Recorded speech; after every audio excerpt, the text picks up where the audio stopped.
So today I'm going to go over everything I put into retirement or investments in the past 10 years since 2014.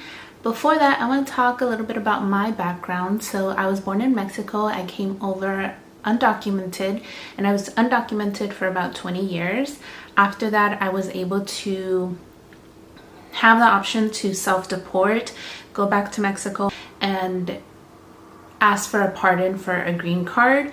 Fortunately, I was able to get the pardon and come back into the United States. Very scary, uncertain times.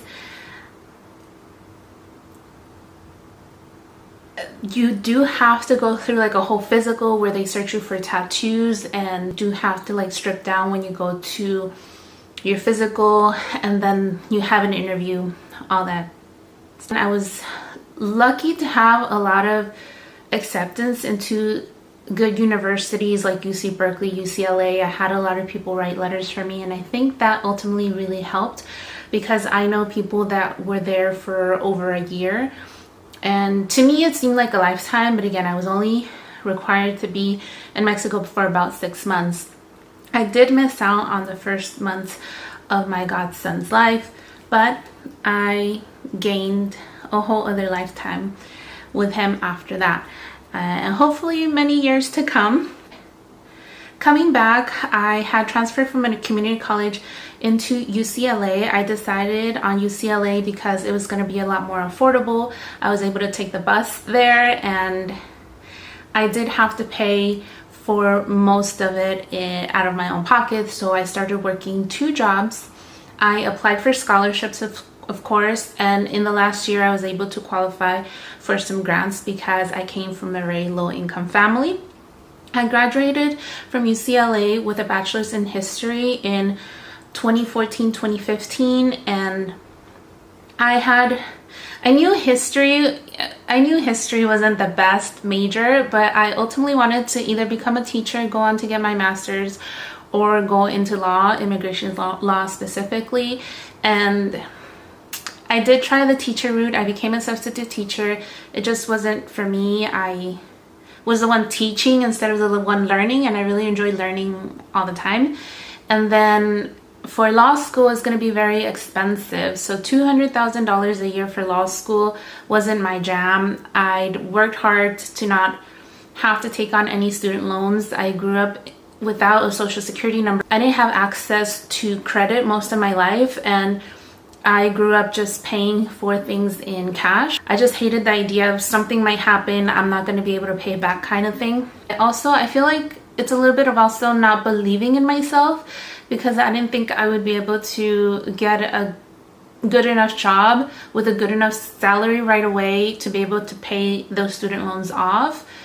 So ultimately I decided just to get a job with local government. I didn't really want to pursue the private sector because I worked for businesses and profit type of business. No matter what, it was always about profit. So I wanted to go into government, and that's what I did. And again, with law school in particular, I didn't want to get a job that was going to pay what I needed to pay off the student loans, like $200,000 salary kind of job. I really wanted to go into nonprofit, and usually that pays the least. So I decided to give up on that dream. Maybe in the future, just talking about it, maybe I should go to law school now. During school, I worked majority 2 jobs. I did tutoring.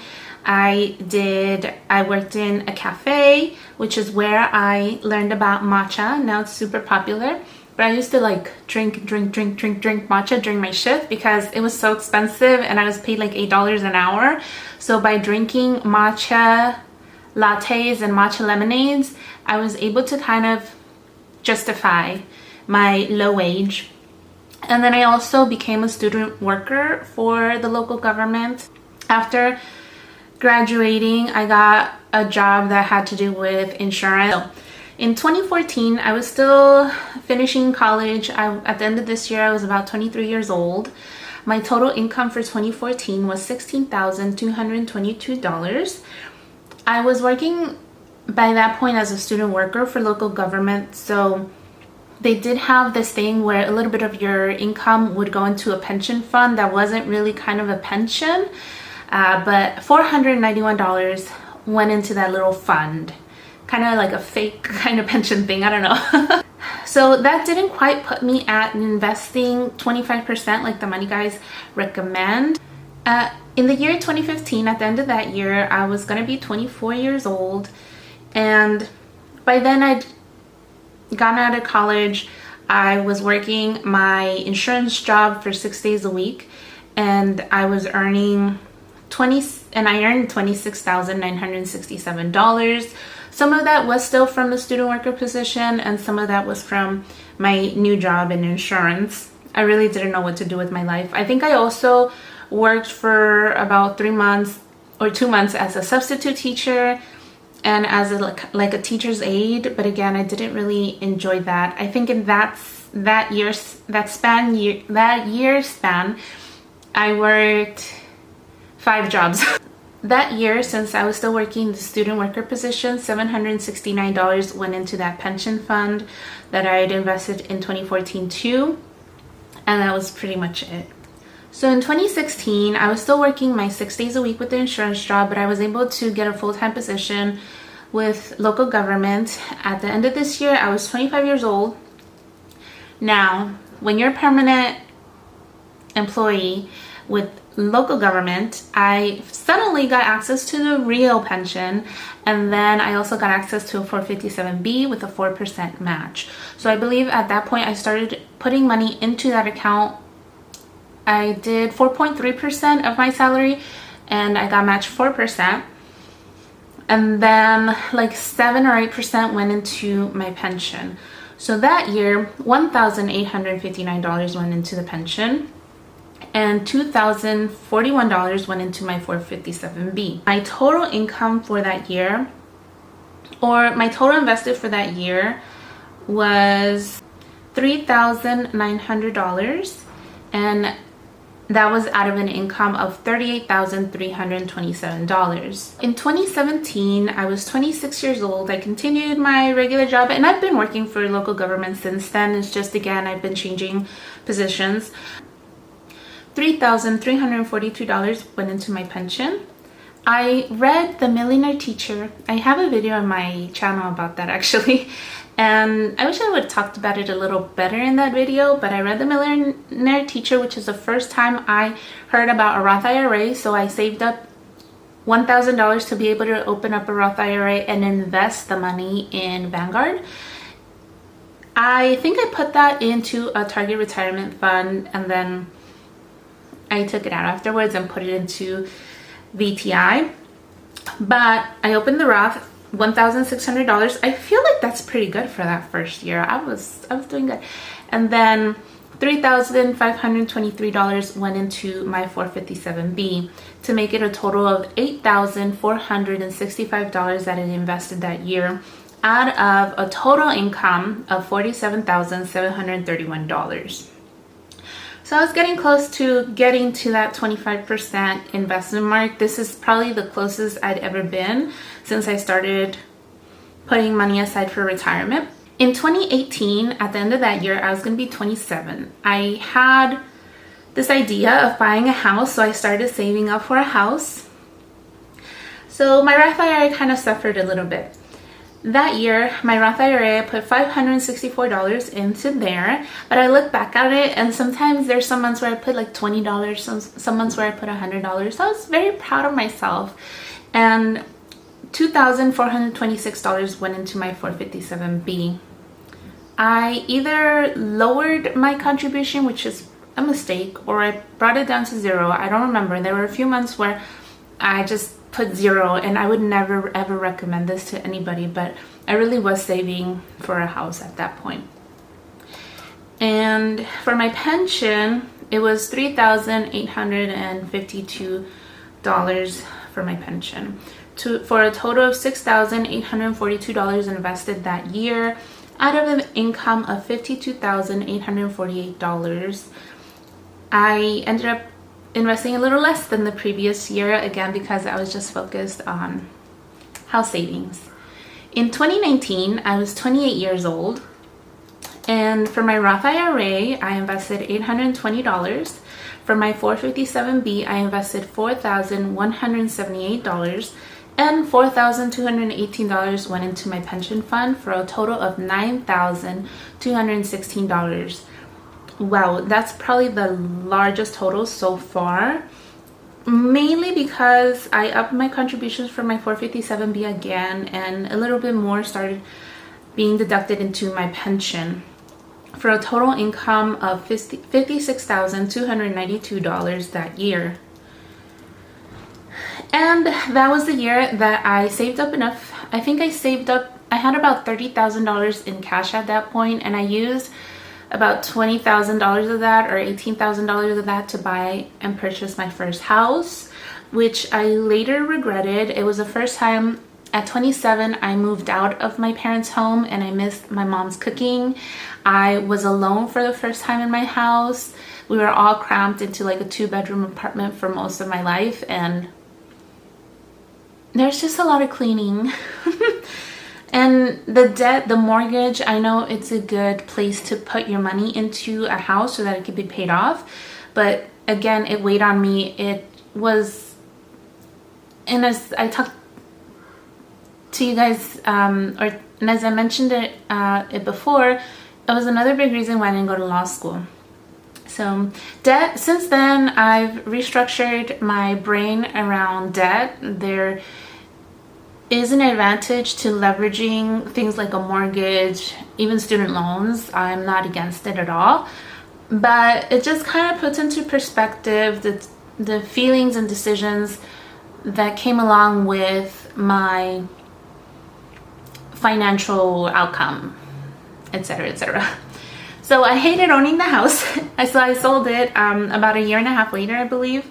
In 2020, at the end of 2020, I was 29 years old, and that's when I started learning more about actually investing and not just paying off debt and savings. I read The Simple Path to Wealth, and I was mind blown. After that, I read a lot of books by John Bogle.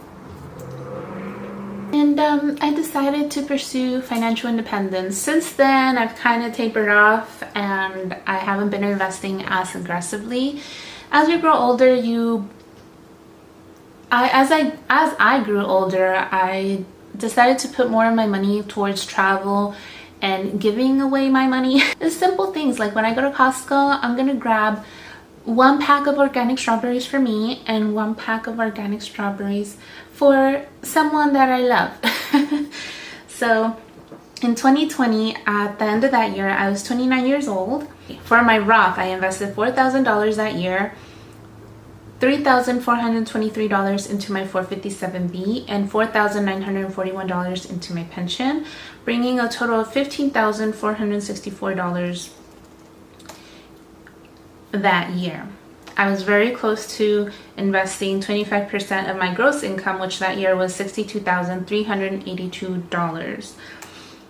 In 2021, I turned 30, and my Roth contribution was $6,000 that year. It was the first year that I was able to max it out after selling my house. I decided after selling my house that I would invest the difference whenever I could, because I knew that, like, at that point I wasn't gonna have a paid off home necessarily unless I bought again. But since then, I've loved being a renter, so I don't know. Maybe in the future home ownership is for me, maybe not. And then I put in $19,438 into my 457B, $14,934 into my brokerage, which came from the sale of my home. Ultimately, everything I put into the home, once I sold it, I came out even. $5,535 went into my pension, making it a total, and this is the biggest year, of investing $45,908. Wow, looking at the number, I'm like, wow, not too bad, not too bad. That year I made $70,407.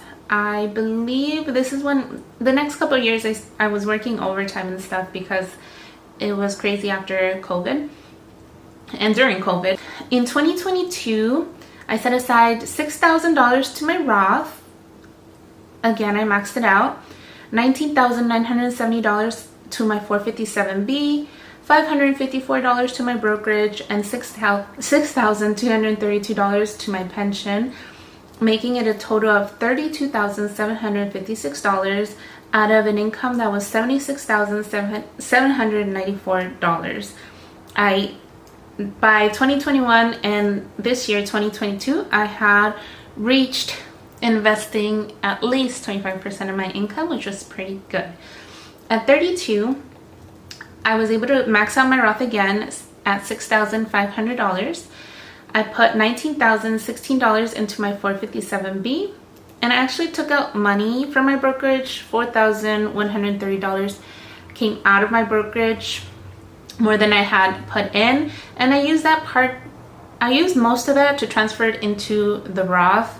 I was focusing on putting in most of my money into my 457B at that point, but I still wanted to max out the Roth. So that was a total of $29,181 invested out of $88,824, and I worked a lot of overtime, paid overtime that year.